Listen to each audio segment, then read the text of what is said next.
and welcome to the A to Z Sports Big Orange Podcast. I am Charlie Burris.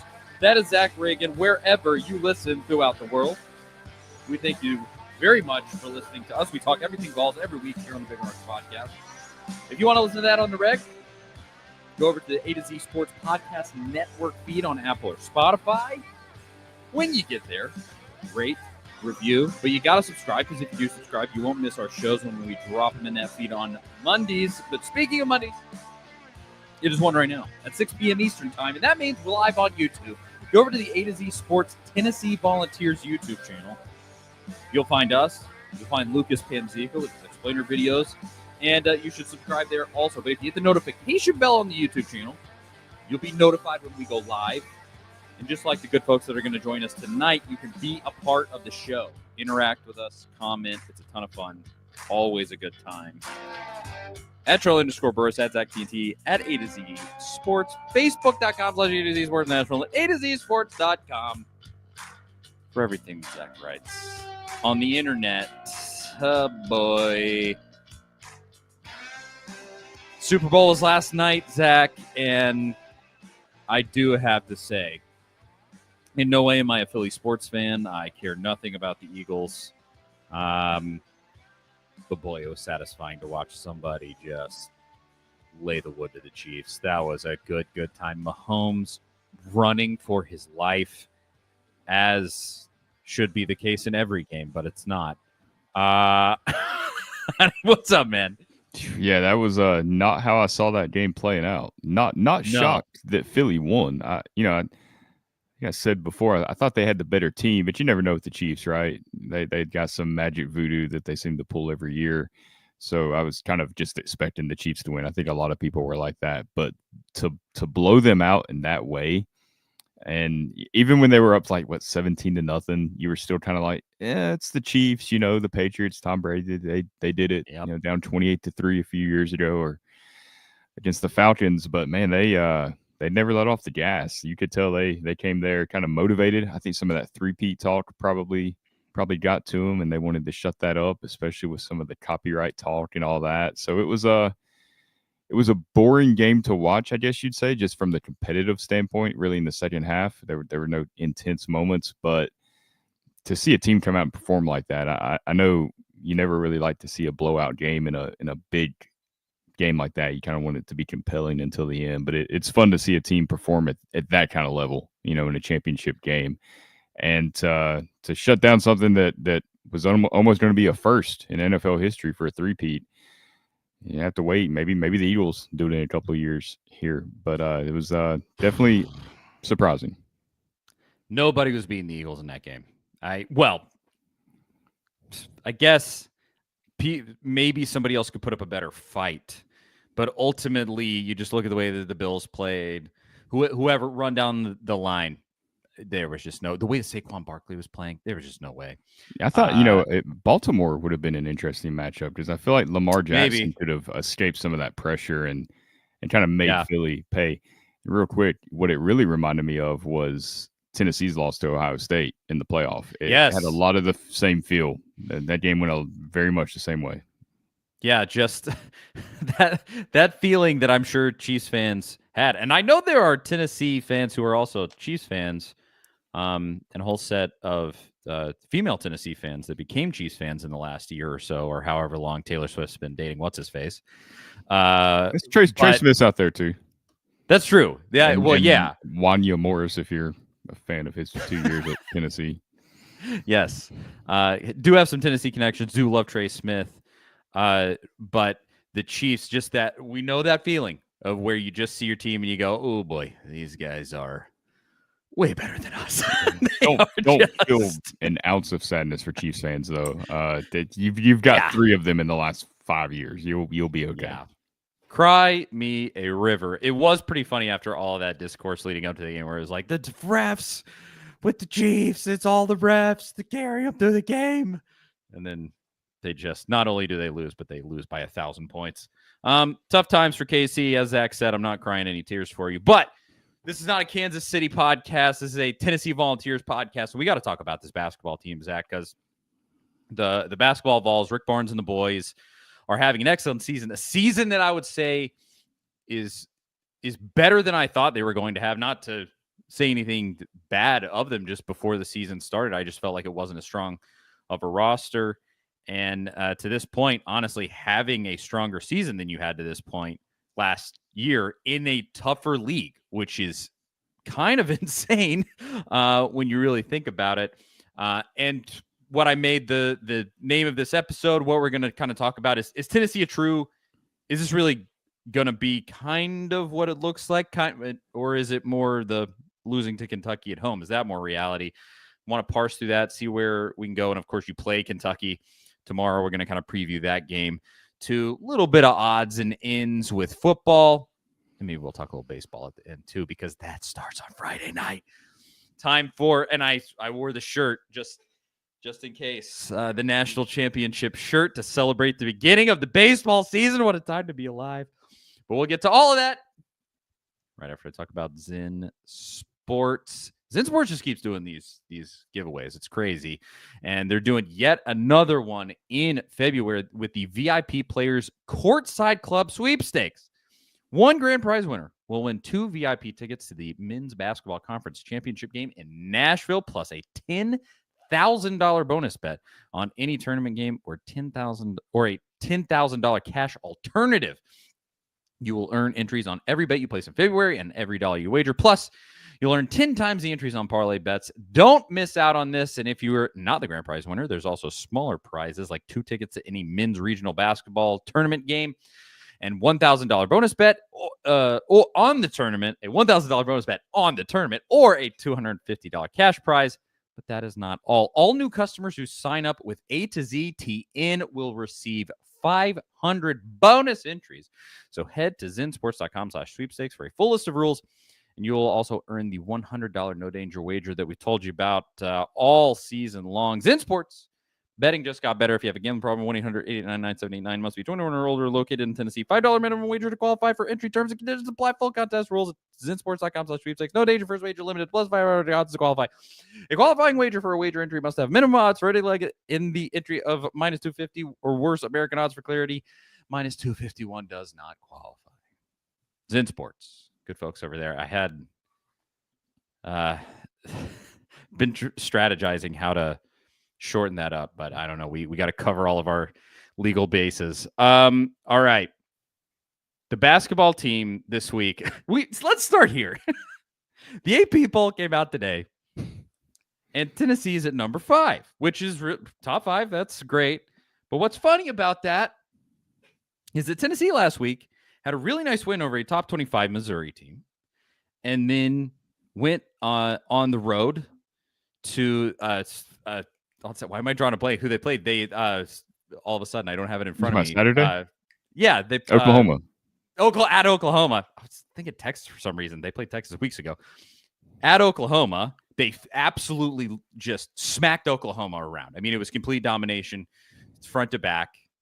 And Tennessee goes from number 4 to number 5. But not only that, Auburn loses. Number 1 loses. Duke loses. Number 2 loses.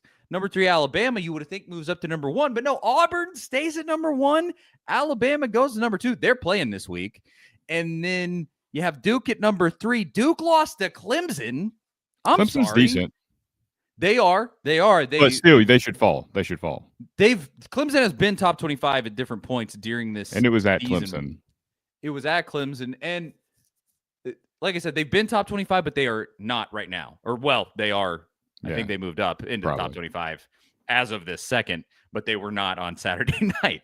So Tennessee wins twice and moves down a spot because Tennessee, I mean, that's the way this stuff goes, isn't it? Florida jumped them, right? Yes, Florida jumps over. Yes, Florida jumped in, and you beat Florida by 20. Yeah. You just beat Florida by 20. It is a cluster up there at the top, to be fair. Yes. I mean, this basketball season is going to be, and we say it every single year, but it's really going to be crazy because there is not the UConn this season. UConn lost to St. John's over the weekend. Is St. John's the powerhouse? Rick Pitino up there building a powerhouse. Dude's been at it for 40 years almost, or about that at this point. It's crazy. I mean, just at every different school you can imagine, and he's building just powerful teams all over the place. But you don't have that UConn this year, and there's no Purdue, there's no Zach Edey. I saw somebody in their top two, I think it was Andy Katz, had Purdue in front of Tennessee, and Tennessee at number 6. Man, I was like, that's about right. Yeah, exactly. That's about right for, Tennessee beats Florida by 20. Florida hops ahead somehow. Purdue in Andy Katz's ranking is ahead of Tennessee. I mean, why don't you just kick us right in the face and spit on us? That's what you want to do, I think. So, but that really is just a place to start, because overall your season is going very well outside of, if you had beaten Kentucky at home at this point close to 2 weeks ago, I think you have the argument for number 1 right now. You probably, I guess the way things fell, you probably still be at number 4. I don't totally know, but you'd be 21-3, which is the same record as Duke, and same record as Alabama, 1 game back from Auburn. The crazy thing about all that is that Auburn game still, to me, is, a loss is a loss, but it's the best possible loss you could probably have, because that was a game that just, you could have very easily won that game if a shot goes down. The way you played that game, had a 2-point lead with 40 seconds left. Yes, and you had all this, Jahmai Broome that you thought wasn't going to play, and then was pretty much at full strength, it seemed like. So, it was Auburn that you, this Auburn team that you about beat. So that, if you're looking at Auburn, I don't know. I'm with you. Those rankings don't make any sense, and who knows how it would have played out for Tennessee. My conspiracy is they just wanted Alabama and Auburn, kind of up there at number 1, number 2 for this week. But yeah, you're right there in the mix, no matter what, regardless of that loss to Auburn and some of, even the Kentucky one. Everybody's been talking about Auburn as just, they're unbeatable. Oh my gosh, holy cow, have you seen the way that Auburn plays? But realistically, you watch Auburn play. They are extremely good. They probably are, in my opinion, the best team in America. Duke specifically, I'm skeptical because their best players are freshmen. I might have said that last week. And they took him. Clemson kind of shut him down for 37 minutes of that game, and then that's why they were able to win. That feels like a team that, if this won't happen, because I think the ACC is such a crap league this year that Duke is just gonna run through that entire thing. But if Duke ended up being a 2 seed, it would be such a perfect match for Tennessee to play Duke. Say if Tennessee ends up a 2 seed, I think it would be great for them to play Duke as the 1, because it does just feel like you could do exactly what you did to them 2 years ago in the second round. Oh, well, and it does matter. I'll say this, because this Tennessee got they didn't get a favorable whistle, as in, Duke got cheated out of a bunch of calls, but it was a light whistle. Yeah. In that game against Duke, you get a light whistle mixed with Tennessee, they're going to beat you up in every, the most physical team you will play all year. And that's exactly what they did to Duke. And I think this Duke team, you look at them this year, that's exactly what would happen in that one on a neutral floor against Duke. But that Duke team beat Auburn in Cameron, but still beat Auburn. And Auburn, if Jahmai Broome has an off night, they're up a creek without a paddle a little bit. They have really good players around him, but no player good enough to carry that entire thing. And I'm not saying that Tennessee is going to be the team that, would be better than them, and, for sure they're going to lose a game or something. No, they could win a national championship. They're definitely good enough. But it's a little tenuous. It's kind of like when they had, who was the kid 2 years ago, the really, really great freshman that they had. I can't think of his name now. Yeah, but it's a similar setup to that, where they have one dude where you just go, God, this guy can absolutely kill us. But no, that he played at Duke. That's what okay, yeah. At Auburn. Okay. He was, all 5-star, everything, really great kid, but it sort of feels like, if you could just get that kid shut down, it's a really vulnerable team. It's ultimately, that's how they lost in the tournament. So, point being, everybody's vulnerable. Now, the question that I posed in the title of this live stream. Can Tennessee finally get that number 1 seed? Clearly, what that will take. Orion says it right here in the comments. Yeah, you got to win tomorrow. It's Kentucky week, and to win in Rupp Arena, you won there last year. You've won there a good amount of times under Rick Barnes. I mean, he's no stranger to that. It's still one of the toughest places to win in America, period. This Kentucky team, there's some interesting elements to this game because you had your full team last time. They had 2 of their best players out that last time. Carr played like 2 minutes. Yeah, but was he's generally not, injured. He's not. He's kind of soft. Yeah. I think I watched him a lot of Wake Forest. But their point guard was out. And that game kind of felt like Tennessee's game against Florida with Igor and ZZ out in that game, where it kind of threw Florida through a loop because Tennessee was throwing totally new stuff at them. Yeah. Just having to play in a totally different way. And I think to some sense that may have happened to Tennessee in that game against Kentucky. Because, I mean, it was their best player out in that game. And now you're playing them at full strength. Tennessee's at full strength. Igor's over his flu, and he played really well in your last couple of games. Zakai is, I mean, the best point guard in the SEC, in my humble and personal opinion. And it's going to be a really fun game. But to get that 1 seed, these are the games you have to win. You even won games like this last year. You went to Alabama and you won last year, and you still didn't get a 1 seed, even with Dalton Connect. So do you think this team is up to it, Zach? Yeah, I think so. And I think it goes along with the conversation you were just talking about with Auburn and Duke and some of these guys, where if one of those main players has an off night, they're so vulnerable. And I think Tennessee's the perfect matchup in those types of games because Meshack can come in there and be the guy that shuts down that star player and makes everyone else beat you. And that's, we were texting about this over the weekend. Like, that to me is what makes Tennessee so dangerous. Who knows what happens in this tournament, but no matter what they do offensively, it's like they're going to be in games because of the defensive aspect of this team and the way they play defense and how tough they play. If they're on, like a couple times this year, they haven't been. I don't think that's going to happen in the tournament. I think they'll be locked in. I like the way that they've responded to a couple of these tough losses.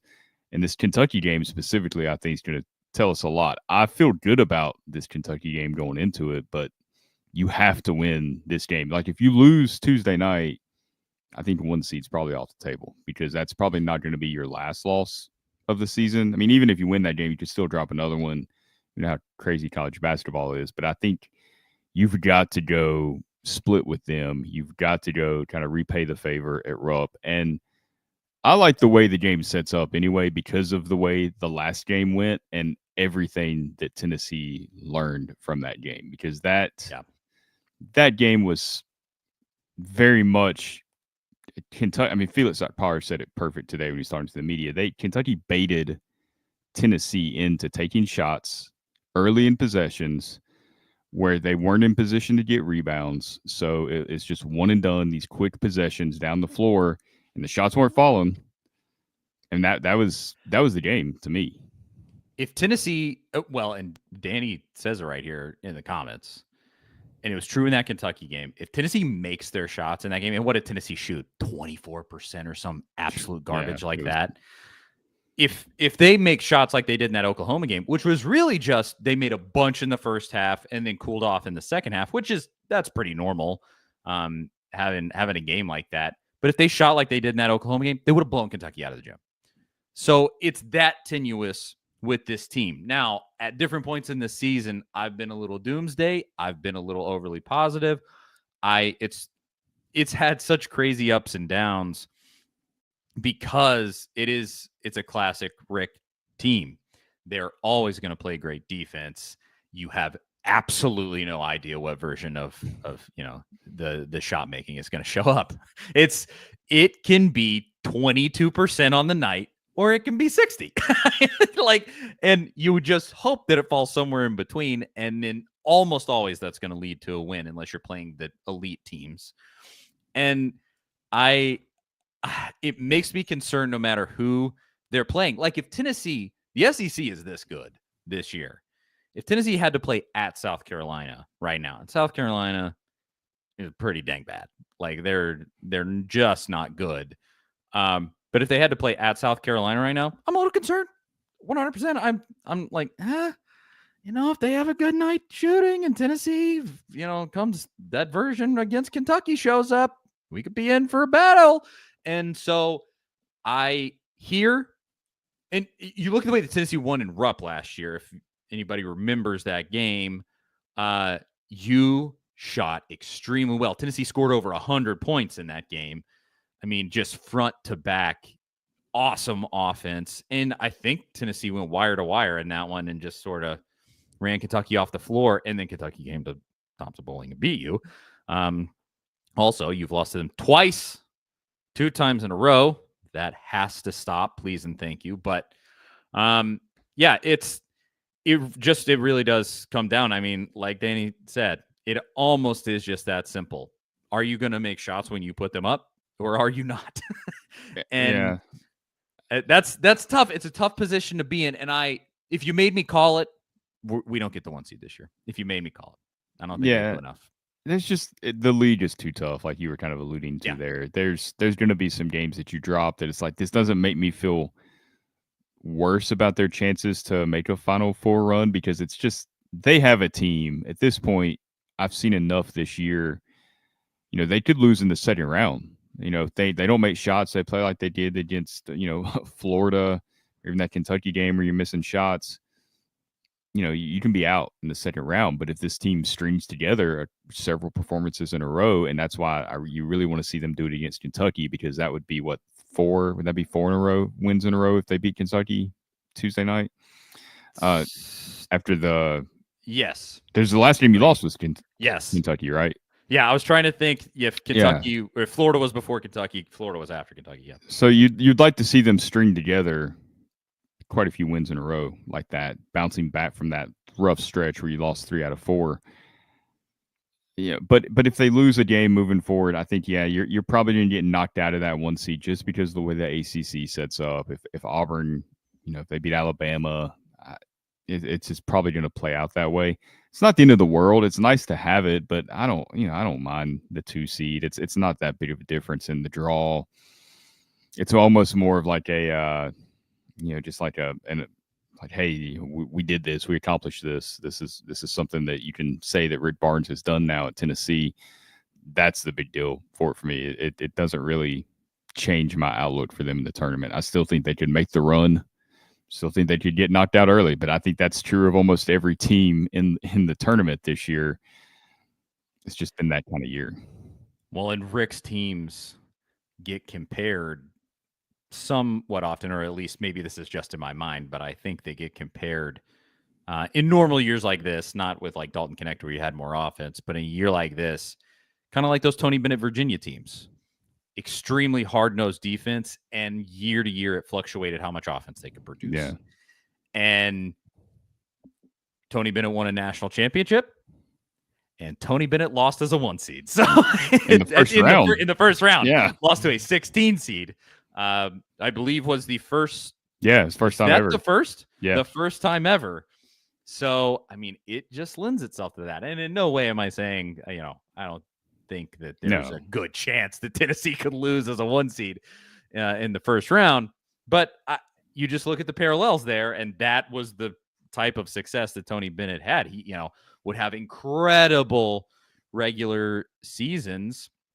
And even, I mean, he won the ACC championship a number of times, and still, kind of just had that one, and that was it. And so I will say, being a 1 seed, just for the symbolic nature of it, especially in this year where Bruce and Auburn are so good, it would be extremely satisfying. It would be really nice. And it does, generally speaking, it puts you in a nice position because you don't have that specter out there of, let's say if Auburn, Duke, and Alabama all get the other 1 seeds, you don't have the specter of having to play Auburn, Duke, or Alabama until you get to the Final Four.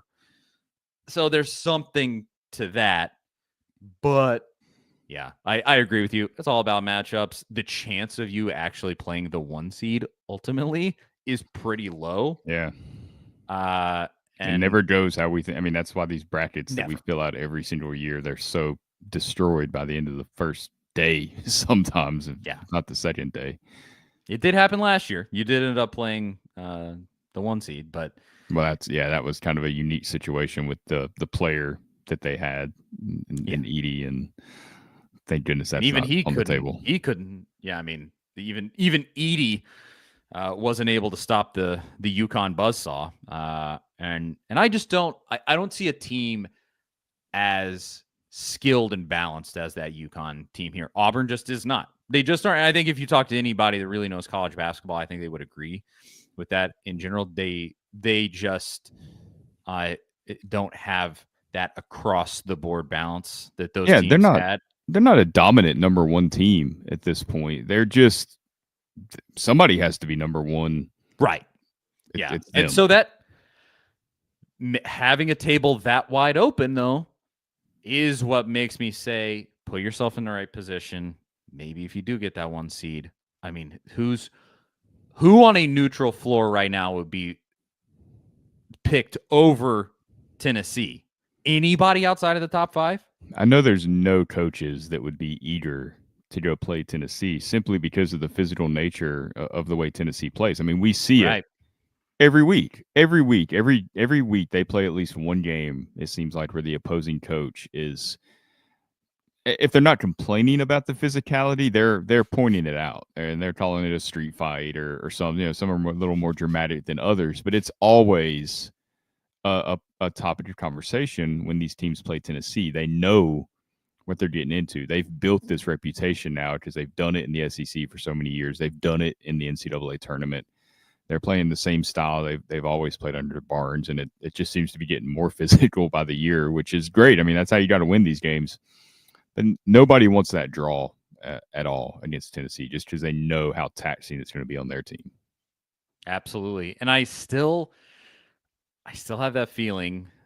The SEC tournament is, I think, in 3 weeks, 4 weeks, something like that. Yes, what, second week of March? First week? Yes. Second week. It's coming right up. And I still have that feeling of like, if Tennessee loses in the SEC tournament, it worked out last year. Exactly. You went the furthest you've gone in years last year, and they need the rest. They do. Yeah. I mean, I was about to say it's a shallow team. That's over dramatic. It's not a shallow team, but they aren't as deep as they could be. And so we saw the effect that playing against Auburn, how physical they had to play. Auburn plays physical too, and they're a good defensive team. And that next game, they just didn't have it after that. And that because that game was it was a Saturday, Tuesday, I think, turnaround. So that those 2 days in the tournament, that's he got a day in between and a week off. It would be nice to have a little extended break, but it's the SEC tournament too. You got to go try to win it. You're not going to go there and intentionally lose for sure. Although it kind of looked like they did last year against Mississippi State, but I'm not going to cast aspersions. We really didn't even entertain the idea of them losing that. We kind of laughed about it, like, can that would be crazy if this happened, but it's not going to happen. And then it did.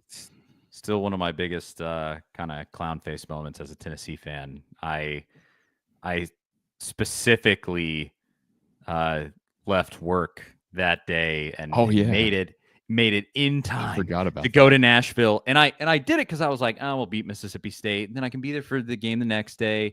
It'll be great. And I got there and just immediately watched Tennessee get its teeth kicked in. So let's not do that again, please and thank you.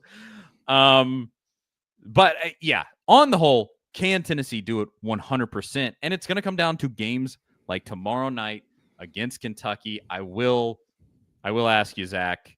This is such a big one. I mean, I am looking. You also have at Texas A&M. That's gonna be super tough. They're number 8 right now. Alabama at home at Ole Miss. Ole Miss beat Alabama in Tuscaloosa earlier, lest we forget. Oh yeah, well that's a toss up. That's a tough game. Yes, I mean that there's nothing given here, but you have Vandy on your home floor. You better not lose that game. At LSU, you better not lose that No. game. South Carolina, definitely don't lose that game. It's in Thompson Bowling. But some real opportunities here where if you ran the table, I think even if you only had one loss in that stretch, you probably are in the position for a 1 seed.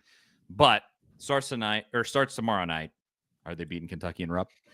Yeah. I feel really good about this game, like I was talking about earlier, just because you've played them once, and it was so obvious what Kentucky was doing. Kentucky said it.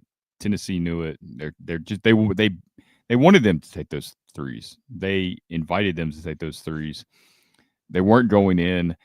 I don't think Tennessee's just going to settle for those shots this time. Yeah. They're going to get them early in the possession if Kentucky plays the same way. I think they're going to try to work, deeper into possessions, try to control the offensive boards, because that you can still win that game if you miss shots, if you at least get some offensive rebounds. I think they want Chaz Lanier. They want him to attack the basket more. Justin Gainey, talking to reporters today, like they believe in his ability to finish at the rim. And it's the same thing we've been saying about Lanier all season long. Like he just needs to have that confidence. And you're getting deeper into the season now where I think that's becoming a real thing, where I think he's going to get better and better and better. And if he can start driving to the basket and finishing at the rim consistently, I mean, that opens up a lot for the offense. Oh. If you see some of that against Kentucky Tuesday, I think that's really exciting moving forward. I don't know how exactly this game will play out, but I think Tennessee's going to be a lot more prepared to attack this Kentucky team and to not get baited into doing what Kentucky wants them to do, and surely they won't shoot that bad again either. Like even if they do have to settle for a lot of it, they're still going to take threes, obviously. But I think they'll hit more of them. They can't hit less of them, I don't think. Oh God. And so I like the way this game sets up, just because Tennessee still could have, all that considered, Tennessee still could have won that game at Kentucky or against Kentucky and in Knoxville. So I like the way this sets up. I think Tennessee will rebound and beat Kentucky Tuesday night. Tennessee's definitely a better team than Kentucky. I don't want to say Lamont Butler coming back for Kentucky helps Tennessee per se, but the dynamic that I think it could create is that the guy that's going to be on Lamont Butler is Zakai. And he's the best defensive point guard in America. And, he just absolutely frustrates to the end of the earth every single player that he goes up against. Unless he sometimes he can get got by taller guards. Lamont Butler's not really that guy. And so I could see Butler kind of pressing the issue, getting frustrated. And in Thompson Bowling, they were sort of carefree. Hey, our top, one of our top guys is out. Let's just chuck up these shots. And they were making absolutely everything. Let's assume they come back down to earth shooting the ball. Butler gets frustrated. I think Milicic is on a little bit of a tear. As you were saying, Chaz is on a little bit of a tear. If he can continue to build confidence, like there is a lot of things that could go right for Tennessee here. Winning in Rupp is really, really tough. I always get a little squirrely with this one. Have family. That crowd could turn. I mean, could they turn? You think they would turn a little after Calipari? Because that was after. I know they're a little frustrated. Yeah, I mean, they could get a little anxious, little restless. Yeah, I mean, I think there's definitely a lot more uneasiness now than when they thought they were on top of the world. Holy cow, Mark Pope is a miracle worker. What is this guy doing? And then they go and they lose to Calipari. Yeah, I could see something happening there. I also like the way this team's responded too. They took that Florida loss personal, and I don't know. I think this team might have a little revenge factor going too. Yeah, I like it. I'll say Tennessee does grab one here too. They steal one. I'm not sure how I feel about that Texas A&M game. That one almost feels more treacherous. That's also a really tough place to play, and they have a really good team, and they have Wade Taylor back. Wade Taylor, kind of like Kai Ziegler, a guy that's just been there for 30 years somehow, just keeps coming back year after year. But I think, yeah, well, and Don brings up a good point here. Tennessee's playing well down low. That has been such a big difference. Yeah, they blocked what, 8 Okpara. shots against Oklahoma? Oh my gosh, Okpara is one of the best defensive big men in America right now. The way that he's playing, it really is crazy. And against Florida, he showed that he had actual like back to the basket scoring ability. Will that continue against absolutely everybody? We'll see. But yeah, I think your opportunity here is huge. And like I said, I almost see that Texas A&M game as more of a landmine than this one. Yeah, I mean, I can see that. They do need to cut down on turnovers, though. That is one thing we didn't. Yes. I mean, they turned the ball. They turned the ball over way more in Oklahoma, even in that game, as much as they beat them by. Weirdly, yeah. Except and on the very strange flip side of that, against Kentucky, won the turnover battle. In that, I want to say. Yeah. Let me see. I think Tennessee only had like 3 turnovers against Kentucky. And a lot of that might have been because they were settling for shots early in possessions. Yeah. Which are basically turnovers. Yeah. Yeah, let's see. Team, here we go. Team stats.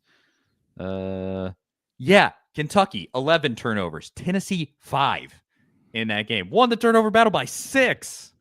And 1 points off turnovers. Kentucky only scored 5. Tennessee scored 15 off turnovers. That's the thing about like that game. How do you lose that? You still as bad as you shot, you still had a chance to win that game. That's why I feel pretty good about this one Tuesday. Yes, you are definitely better than Kentucky. They have shown some pretty stark weaknesses. So go out there and take it, chase them off the 3-point line, and if they're not hitting threes, they're donezo. That's kind of the style that they play. That phrase gets overused where it's live and die by the 3. They really live and die by the 3. Like, not everybody actually does when that gets said about them. They actually do. I was going through the comments. I just want to say this. Kyle said, "Did you guys think they should have kept Auburn at number 1 after losing to Florida?" It doesn't really matter right now, but yeah, no. It didn't feel correct for sure. It should have been Alabama. I mean, and it's not like that makes me feel good saying Alabama should be number 1. I assumed it would be. Once Auburn lost and once Duke lost, my thought was, if who did Alabama play? Was it Arkansas? Is that? Yeah. And that was a close game too, wasn't it? It was like a 4-point game, I think. They had a pretty good lead for a lot of that game. Let me see. But at the time, I was thinking, if Alabama loses to Arkansas, can Tennessee jump to number 1? Obviously, the answer to that would have been no way in hell, because that was not going to be an option. Tennessee jumping anyone. In fact, they fell down the polls. But no, I did not think that Auburn would stay there. I thought Alabama would jump for sure. Yeah, I mean, Alabama has won 6 in a row. With that being said, outside of a win at Rupp Arena, they have played the absolute bottom of the league. LSU, Vandy, Georgia, Arkansas, like everybody that's in the bottom half of the league, they played in that stretch. They have at Texas and then Auburn this coming Saturday. It's going to be a very interesting. Where is that? Where is that game Saturday? Let's see, Tuscaloosa. Oh, okay. That one. Well, yeah. We'll and see. It's the big one. It says it's on ESPN. Yeah, it's the game day show. That's why I think they definitely wanted, that 1-2 matchup for that, which I get. Hype it up. That's fine. The SEC deserves it after all these years, even if it's not Tennessee. After all these years of ACC and kind of getting all the hype, it's flipped so much now in recent years. That should be a big matchup. Yeah, that is going to be big. Some really big openings coming up that are going to be interesting to see if like Alabama and Auburn truly are the real come here to actually be a basketball coach sort of sites that they hope to be. Because I think you're going to have North Carolina, you're going to have Indiana open. Yeah, it's going to be this season is going to be interesting, and this offseason is going to be interesting. Yeah, at this point, you never know when a coach can just step down. I mean, it happens seemingly out of nowhere. In the middle of the season, we're seeing it now. It tells you how high stress it is, which is amazing because Rick Barnes seems as relaxed as ever. I'm like, he's just, I don't know. Weird.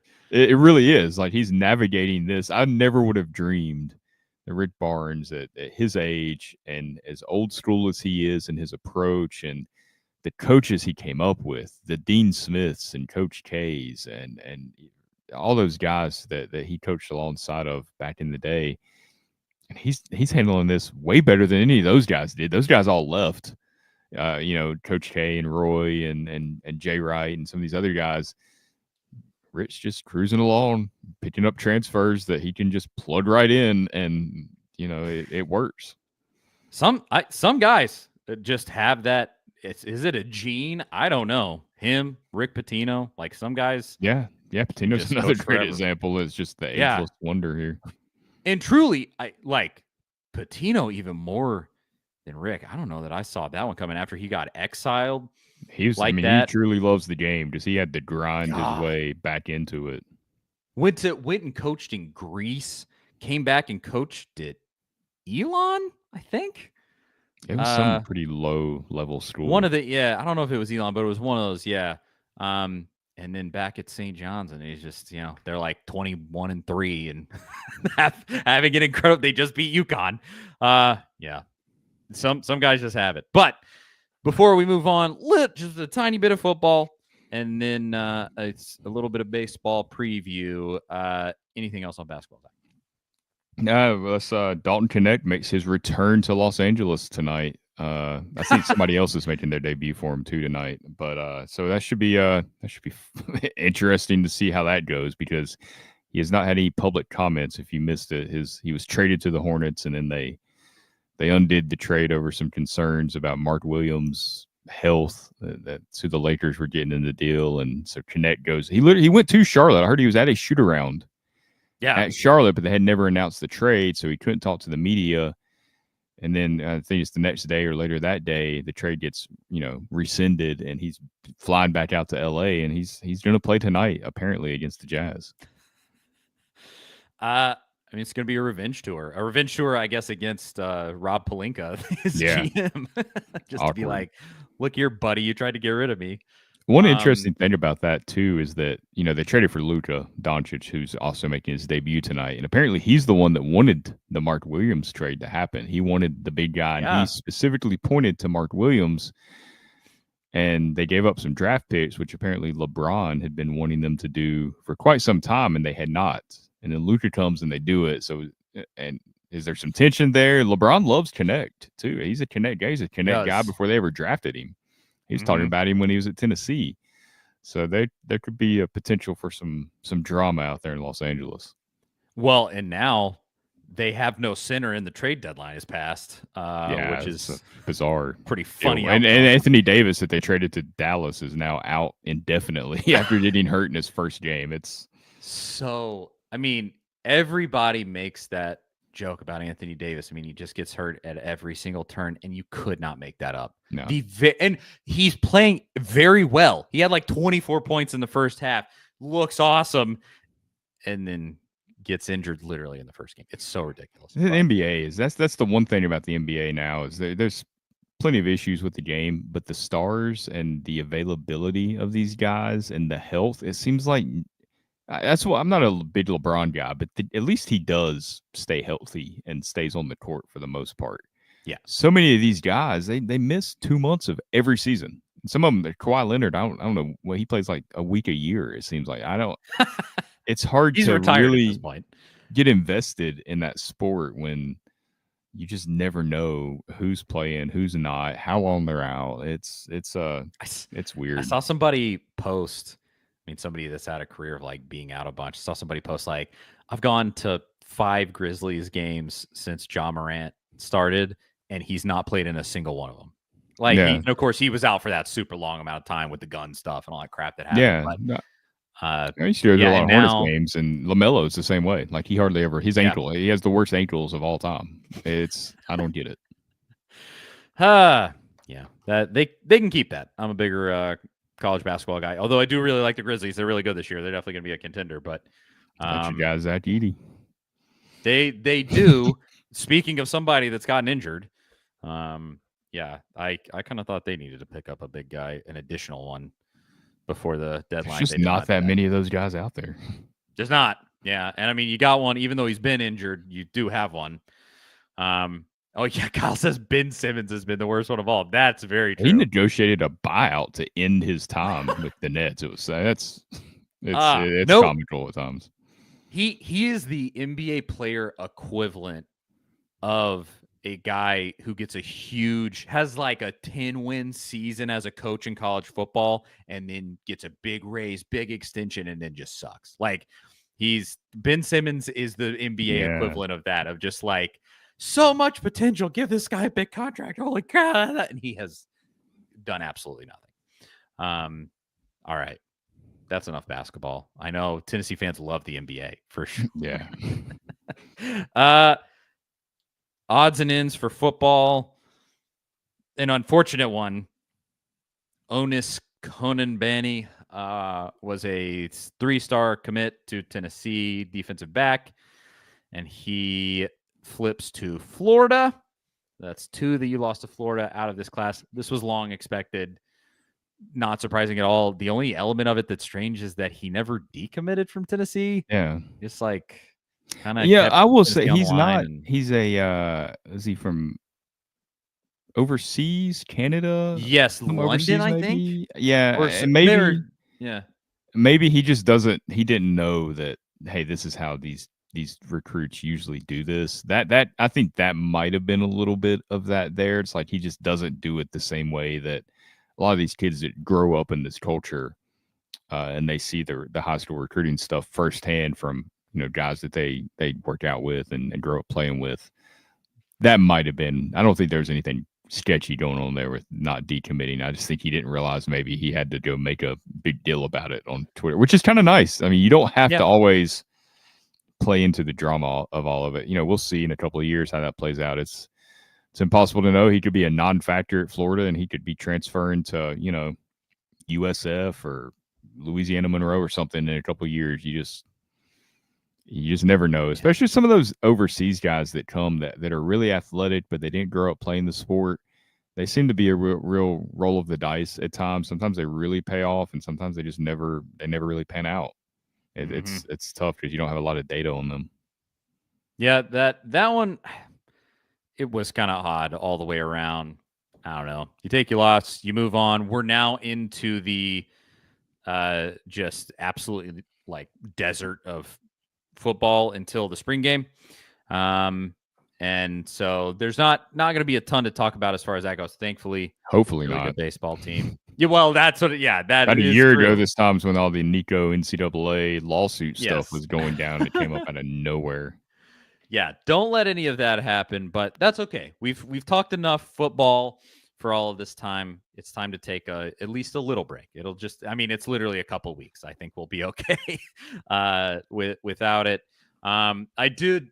This is a great point. I did want to mention this. The Lady Vols beat Connecticut, and I did mean to talk about this in the basketball segment. It slipped by me. I'm glad Kyle said that in the comments.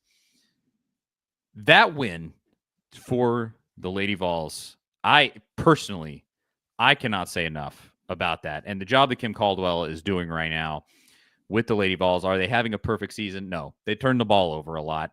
And they've lost really close games against all of these top 10, Texas, LSU twice now, South Carolina.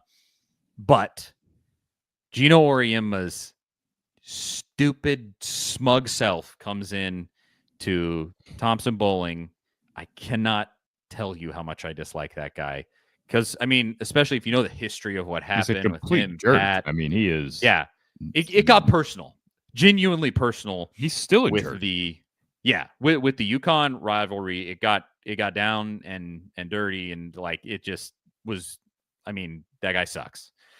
And so to have Kim Caldwell beat UConn, it made me almost well up with tears, like seeing that, because it's a rivalry that to me, I was lucky enough to have a dad that had season tickets to the women's basketball games all through. I'm talking 97 all the way up to. I mean, I think he finally got rid of them in 2017 or something.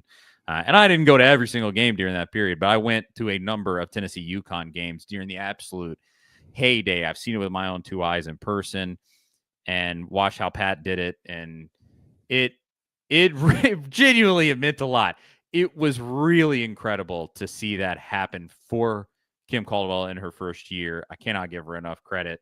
And thank good. I think they got a good one. I think something with Danny White and basketball hires. Hires, period. I think he just knows. That's true. Yeah. But yeah, all credit to Kim Caldwell turning this around so fast. And then, they came close. They've come close in some big games this year. They've come up short. So to really come through, if you're going to come through in one, you'd love to be like a South Carolina or LSU, but UConn is extra special, more than like that. you said. Yeah, for sure. And the fact that Gino, because who knows how much longer he has left, right? I mean, he could have got out of this without losing to Tennessee again. So thank goodness that's not going to. It's a lot like that Tennessee Alabama win in 22 for Heupel and beating Saban right before he goes out, knowing what that meant to the football program. Yeah. If this is probably really in the sense of Tennessee athletics, just as big, if not bigger, to beat UConn like that. And to do it in her first year, she's definitely got the thing going in the right direction. It's exciting. And Danny White, I mean, that guy, we had no clue who Kim Caldwell was before she was hired by Tennessee almost a year ago. And at this point, that guy has earned enough equity. Hopefully he doesn't have to hire another coach for a while. And when he does, it'll probably be a men's basketball coach because Rich, he seems happy, but who knows? He could go at any time just with his age, and I'm sure he wants to spend time with family. But when that day does come, I don't know what direction Danny White will go. I know there will be a lot of names that get thrown out, a lot of the popular names and like the Nate Oates and things like that Danny White has a connection to in his past. There's a chance it's a name that's not on our radar at all. I'm going to be on board with it because he's shown me no reason not to be at this point. The man loves a good up-and-coming hire, and he somehow, he absolutely nails them. It's crazy.